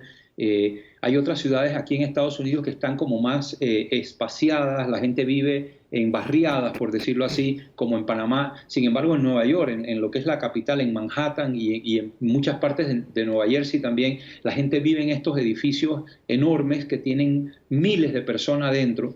Por otro lado, hay todo un sistema de transporte público que apiña a la gente, que las aglomera. Cuando la gente va al trabajo, es inevitable montarte en el metro, esperar a que llegue el metro o el bus, y eso hace que estés en contacto con muchas personas. Hay vendedores ambulantes, y si esto suena familiar a Panamá, es así, tiene muchos parecidos, y la gente se aglomera, digamos, en lo equivalente a las fondas en Nueva York, a pedirse un pretzel, un hot dog, y todo esto produce que la gente, incluso antes de llegar a su trabajo, ya ha entrado en contacto con 7, 8, 15 personas relativamente cercanas. Yo creo que ese es un factor. Hay factores también económicos. En Nueva York hay poblaciones minoritarias marginadas que no tienen acceso a los servicios de salud, que tienen enfermedades de fondo, hipertensión, enfermedades del corazón, y entonces todos esos factores, la densidad poblacional, el contacto múltiple entre personas por la forma como está diseñada la misma ciudad, que son ciudades verticales, te producen una mayor transmisibilidad. mientras que en un área, por ejemplo, yo te puedo decir acá en Nuevo México, nosotros estamos, no hay edificios, prácticamente el centro de la ciudad, hay unos cuantos edificios, un par de bancos y tal, un hotel, pero eso es todo. Lo demás, las personas viven en chalets o casas de una o dos familias, cuando mucho, muy espaciado, hay, alrededor de las casas hay espacio para de patio o del garaje que te mantiene distante de tus vecinos, y el transporte público casi no existe, todo el mundo anda en su carro, y entonces eso hace una diferencia, porque yo cuando voy a mi trabajo no veo a nadie prácticamente, solo de carro a carro hasta que llego a mi oficina.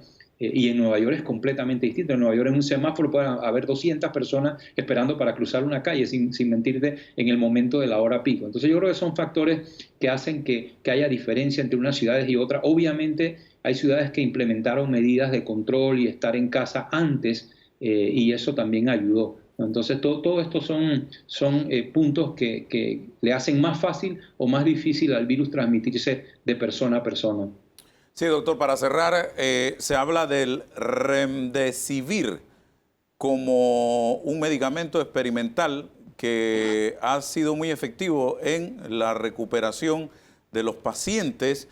Y cierro con el tema del aislamiento domiciliario, que es algo que está siendo debatido, si es efectivo o no es efectivo, y que si es o pudiera ser la causa de que se esté dando más y más casos en un país como el nuestro.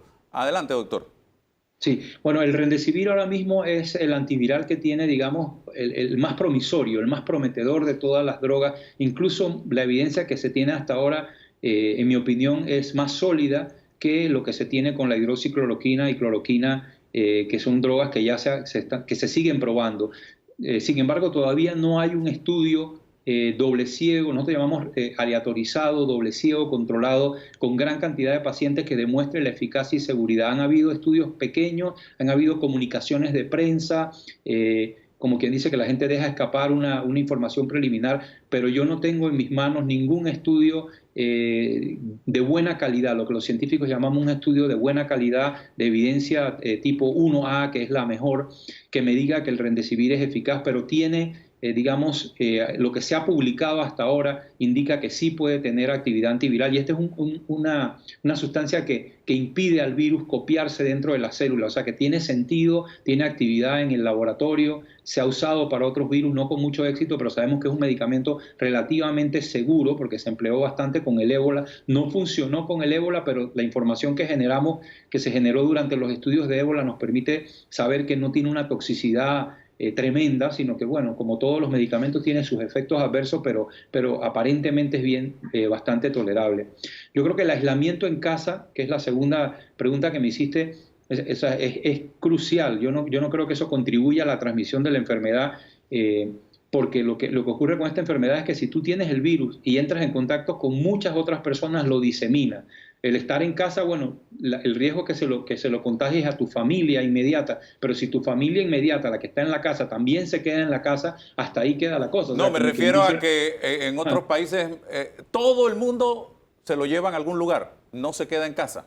Aquí estamos, okay. A eso me refiero. ¿Tú te refieres? Bueno, sí, eso, lo que pasa es que eso es difícil. Cuando tú tienes 2 o 3 casos o 5 casos, tú lo puedes hacer, pero cuando tienes una epidemia muy diseminada, no puedes poner a las personas a todas en lugares especiales.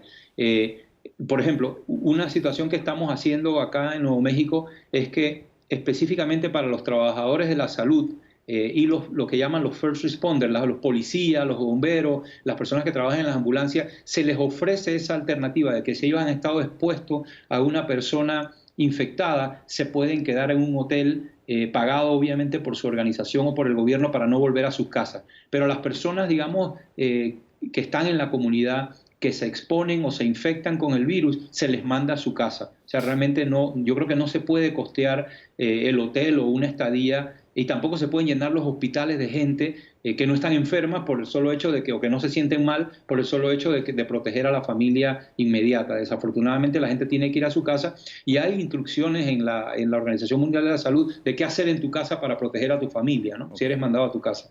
Bueno, doctor, ha sido un placer enorme conversar con usted, volvernos a ver, aunque sea virtualmente, para algo Sirve la tecnología, ¿no? Pues para mucho, para mucho realmente. Así Sí. que bendiciones y siga adelante, que nos sentimos muy orgullosos de tenerlo representándonos por allá. Saludos, Como no, doctor. muchísimas gracias a todos. Gracias. Vamos al cambio comercial.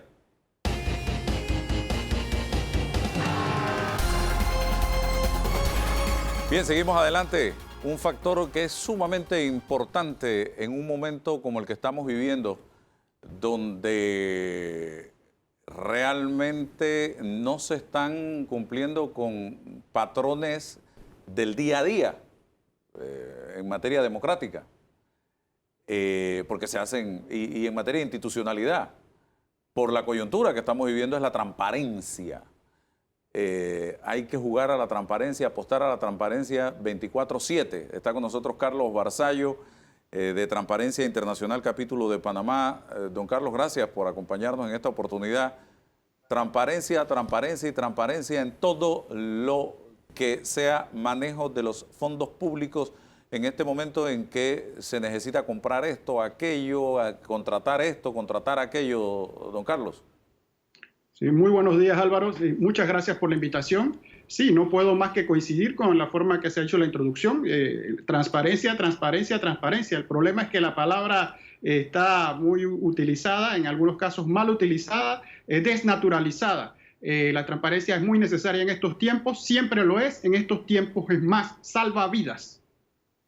¿Se está cumpliendo realmente con la transparencia en el concepto real de la palabra o es simplemente de la boca para afuera? ¿Qué análisis hacen ustedes? El análisis que hacemos nosotros es que en este momento no es posible decirlo de forma concluyente, pero hay bastantes indicios para preocuparse y ser cautos, escépticos. Lo que quiere hacer Transparencia Internacional a nivel mundial y Panamá, que es su capítulo local, no es estar criticando por criticar, sino ayudar.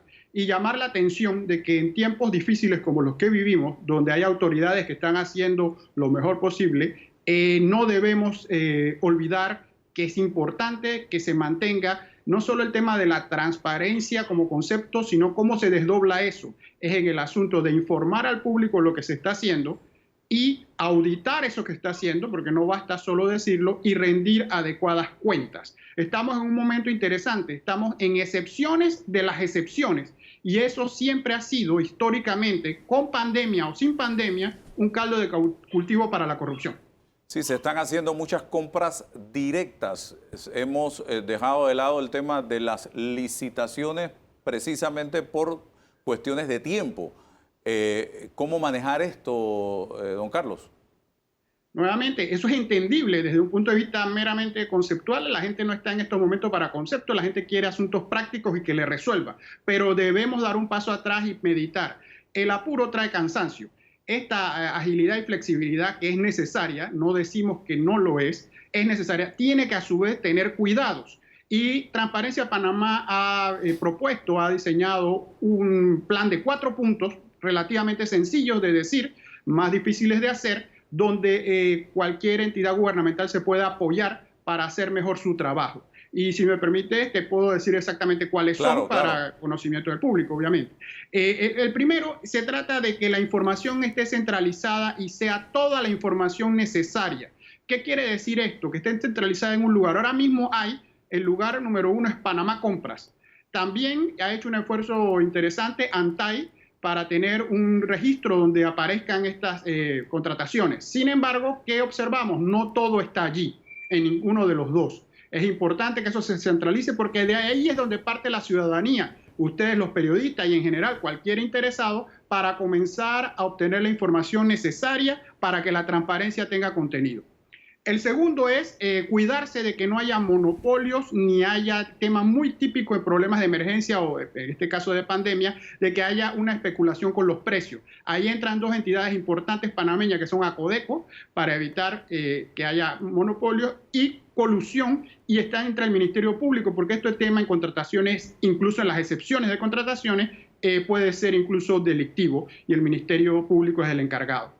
El tercer punto luego es el de las auditorías casi que en tiempo real. La modernización nos obliga a que no se puede esperar los tiempos tienen que ser casi que simultáneos con los actos. Para esto es bueno anotar, y debe saberlo la población, que la Contraloría General de la República ha emitido el mes pasado una guía que tiene unos lineamientos que deben seguir los fiscalizadores para fiscalizar estas operaciones excepcionales. La guía es buena, como todo documento humano es perfectible, y uno de los elementos que nosotros vemos que puede mejorar es preocuparse más en el tema del detalle del contrato y el detalle de los beneficiarios finales que venden bienes y servicios al Estado. Hay que saber quiénes son para evitar que detrás de sociedades fachadas se oculten casos de posible corrupción. Y termino con la última idea que luego viene, que es la rendición de cuentas, que requiere que se revise todo esto cuando las aguas bajen y que sobre todo se ayude a que haya la denuncia activa. Ustedes los periodistas lo saben y los activistas como Transparencia saben que el denunciante es clave. Nosotros nos enteramos de lo que nos enteramos porque alguien lo deja saber. Y si no, no sabemos cuáles son los supuestos goles que se han parado, como los denomina la ciudadanía. Esas son las 4 ideas, son muy concretas. Transparencia las ha trabajado a nivel internacional, las ha panameñizado, y esa es una propuesta para hacer contribución al problema. Bien, Danilo Toro. Sí, esta situación de crisis que estamos viviendo está cargada de urgencias, ¿no? Las crisis significa urgencia, y la urgencia no es otra cosa que la capacidad de priorizar y de poner por delante lo que debe ir por delante. Y ha requerido que el Estado tenga que poner por delante la búsqueda apresurada de liquidez, de grandes cantidades de dinero para poder salvar un poco la situación interna que vamos a tener. En medio de este nuevo escenario que estamos viviendo, Transparencia Internacional, ¿cómo se propone colaborar con la ciudadanía para que estos 4 puntos y sobre todo los 2 últimos, que son auditoría en tiempo real y rendición de cuentas, se puedan mantener? Porque al fin y al cabo una urgencia no da para esperar. Entonces, ¿cómo conciliar lo urgente con lo que nos tiene que satisfacer en términos de transparencia, señor Barzallo? Muy buena pregunta, y la respuesta puede que no parezca fácil, pero al mismo tiempo, si nos basamos, esta es la urgencia de las urgencias. Nosotros estamos acostumbrados a emergencias focalizadas, una inundación, un problema atmosférico, cualquiera de estos tipos a nivel local lo hemos atendido, y hay mecanismos para que se exceptúen las contrataciones por licitación, se hagan compras directas, y ahí nos vamos, y hay excepciones y hay reglas de cómo cumplir esas excepciones. Ahora estamos ante una pandemia, un evento mundial, en el sentido de que, como reitero, es la urgencia de las urgencias. El punto que hace Transparencia, y lo ha demostrado, es que no es incompatible el priorizar, como bien ha señalado, lo que es una urgencia, es decir, a dónde vamos a focalizar los escasos recursos y cómo lo hacemos. Esto es más bien la forma para evitar que se pierdan esos recursos, porque al final, ¿cuál es el problema? Los recursos que son escasos, si se pierden en corrupción, significan para el panameño común y corriente es falta de ventiladores, el que necesite respirar, falta de medicamentos, falta de hospitales, falta de camas. Es decir, pocas veces uno puede traducir más en la práctica lo que es la corrupción, cómo afecta al ciudadano. Entonces, la prevención está en que si uno le avisa a la gente que denuncie, como siempre se estaba haciendo, que haya líneas calientes, como la tiene la Contraloría, como la tienen organismos varios, y la gente desde adentro denuncie lo que ve que está mal o cree que está mal para que se investigue, eso es un paso preventivo que ayuda. Porque de otra manera, si los funcionarios se sienten que no están siendo vistos, que están sin controles, algunos por buena fe y otros por no tan buena fe, actúan con cierto grado de impunidad, y eso es lo que hay que evitar. Hay que estar siempre con el ojo avisor, vigilando, para ayudar a que los recursos que son escasos lleguen donde tengan que llegar. No es fácil, es una labor un poco ingrata y desagradable, pero hay que hacerla porque la experiencia acumulada mundial y local demuestra, no en vano nosotros tenemos tipos penales en el Código Penal que aumentan las penas en el caso de que la malversación de los fondos se haga con fondos para ayudas para emergencias.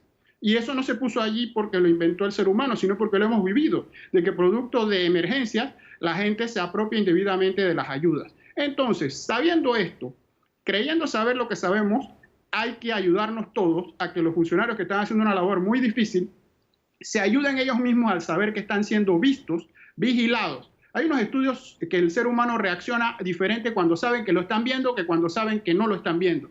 Y es bueno que se sientan vigilados porque ahí comienza la rendición de cuentas y evitamos dolores de cabeza posteriores. Entonces, si trato de sintetizar para responder la pregunta, se trata de una colaboración, se trata de, nuevamente, un concepto relativamente más nuevo, que es las auditorías en tiempos reales, no podemos esperar meses, y así es la guía de la Contraloría, que tiene cómo fiscalizar casi que en tiempo real las órdenes de compra, las contrataciones, cómo refrendar, qué pedir, qué permisos pedir, para no excederse en burocracia, pero no dejar de pedir lo mínimo necesario. Es un balance de cierta lógica que balancee la necesidad de comprar lo que hay que comprar apurado, pero no comprar cualquier cosa, cualquier porquería, cualquier cosa con sobrecosto y enriquecer a amigos, corpartidarios o donantes. El contralor es aquí un Iker Casillas, un portero, pero que tiene que pararse firme, Carlos. Sin duda, es fundamental, pero nosotros nos gusta personalizar todo en una figura. Si uno analiza una contratación pública normal o excepcional o excepción de la excepción, hay muchas personas antes del portero. Hay defensas, hay incluso mediocampistas, hay delanteros que pueden jugar defensa. ¿Qué quiero decir con esto? En una organización para una compra, incluso con excepción, participan dentro de la propia entidad un montón de gente que tiene que hacer un montón de cosas, poner sellitos en distintos papeles. Si nosotros damos por sentado de que nada de eso funciona, que el control interno de la organización es nulo porque el jefe quiere comprar lo que quiere comprar, si nosotros damos por sentado, mejor quitemos todos esos pasos y limitemos a que todo vaya a un solo lugar al final para revisión. ¿Qué quiero decir con esto? Que estos son pasos de revisiones y cada uno tiene que hacer su trabajo. Muchas de estas cosas se pueden parar en la instancia inicial. Me dirán, pero usted es ingenuo, si el jefe quiere esto, eso es lo que se va a comprar. Pero ahí es donde está el dilema, ahí es donde están los controles internos, auditorías internas. Si usted escuchara a los especialistas que hay en distintos lugares, que son héroes silenciosos que están ahí, ellos sabrían mejor que yo decirle cómo habría que parar las cosas en sus propias organizaciones. El temor que tienen es que si dicen algo, puede que pierdan la posición. Y ese es el punto, el 4 de nuestro manifiesto, que es protección de los denunciantes. Es decir, esto se ha visto a nivel mundial. Desde adentro la gente denuncia qué es lo que está viendo que se está haciendo mal y luego se le dan protecciones de todo tipo. Y en algunos países no solo se les protege, se les da una recompensa por lo que lograron evitar que se perdiera. Y a veces son recompensas muy interesantes que crean un incentivo para denunciar lo que están viendo que esté mal. Cierro, ¿ya usted ha visto o ha percibido goles que han querido meter o que han metido en esta pandemia? Bueno, nosotros tenemos una que lo vemos, esto es un círculo vicioso, lo vemos de lo que reportan los medios, lo mismo que vemos nosotros, es los famosos 4 goles que se concretan, los más recientes, en la Caja del Seguro Social. Tenemos el caso de la alcaldía, tenemos el caso de las compras de laptop del MEF, y tenemos el caso del aseo, que ese sí fue refrendado. Eso en total suma más de 200 millones de dólares que están en un estatus que ahora se le llama, el grueso de ellos, suspendidos, que es decir, no pasa nada, pero tampoco pasa nada en cuanto a exigir las responsabilidades, porque hay un tema interesante. Eso llegó hasta un punto porque se entendía que todo estaba bien dentro de los controles internos. Luego hay una exigencia ciudadana, que es la parte positiva de esto, porque ven que les parece que algo no está bien, eso es una simple percepción, y luego hay que confrontar si eso es realmente así o no. Conclusión, sí ha habido goles, el presidente se ha convertido en el portero, usted bien ha señalado que el portero debe ser el contralor, insisto, todos debemos tratar de ser porteros, la ciudadanía tiene que colaborar, la ciudadanía solo lo puede hacer con información de calidad, y por eso la cacareada transparencia. Por eso el punto 1 de nuestro manifiesto, de que se dé información útil, relevante, que no nos agobien con exceso de información. El asunto no está en dar detalles y detalles y detalles, esos son los detalles importantes. ¿Quién contrata? ¿Por qué contrata? ¿Qué comisiones se van a pagar? ¿Por qué hay intermediarios? ¿Por qué yo para comprar A necesito pagarle a B y a C una comisión? Esas son las preguntas medulares. Si se puede responder bien, si no se puede responder, no se está protegiendo el erario público. Ok, suspender. Eso no significa que cancelaron el contrato o la licitación y que va a volver a cero. Puede que se elimine la suspensión y sea adjudicado el contrato tal y como quedó cuando se suspendió. ¿Qué hay que hacer entonces, señor Carlos Barzallo? Sí, bueno, yo tengo una deformación profesional que siendo abogado trato de ser muy cuidadoso en hablar de lo que yo no he visto un expediente. Entonces yo ahora que me pongo el sombrero como de activista, transparencia y digo lo que puede decir un ciudadano, no necesariamente abogado. Este estatus de suspensión tiene unas interesantes aristas. Tomemos el caso del Seguro Social. Nosotros vemos que el presidente en una conferencia toma una decisión y a la población le parece sensata, le parece bien. Sin embargo, desde el punto de vista jurídico, eso no es lo que corresponde, porque la Caja del Seguro Social es autónoma y tiene un gobierno corporativo que tiene una junta directiva y un director, que ellos son los que tienen que tomar. Lo del presidente se puede entender como una, entre comillas, recomendación, una idea, pero jurídicamente el asunto está en la sede de la Caja del Seguro Social, tiene que revisarse el expediente, ver en qué estado legal está. Porque incluso por absurdo que parezca hay que ver el Estado, qué derechos tenía ese supuesto proveedor de servicios, hasta dónde llegó. Si no tenía derechos, no hay nada que quitarle. Si ya tenía derechos, hay que ver cómo se revisa eso. La respuesta no quiero que sea ambigua, pero al mismo tiempo quiero que sea seria y profesional en el sentido de que cada caso es diferente. El otro es el de la alcaldía, el otro es el del MEF, entonces hay que conocerlo. Pero lo bueno es que se suspendan, está bien, pero no debemos dormirnos en los laureles. Hay que saber luego que no reaparezcan meses después cuando la gente se olvide y hay que saber cómo concluyó el expediente. Y el expediente debe concluir con que se compre el bien y servicio que se alegó que se necesitaba, porque esto inicia por la necesidad de un bien o servicio y se compre bien a quien lo ofrezca al menor precio y con la mejor calidad. Los principios son muy sencillos, la ejecución de los mismos, claro que está la clave, y más si le metemos el elemento de mala fe y juega vivo.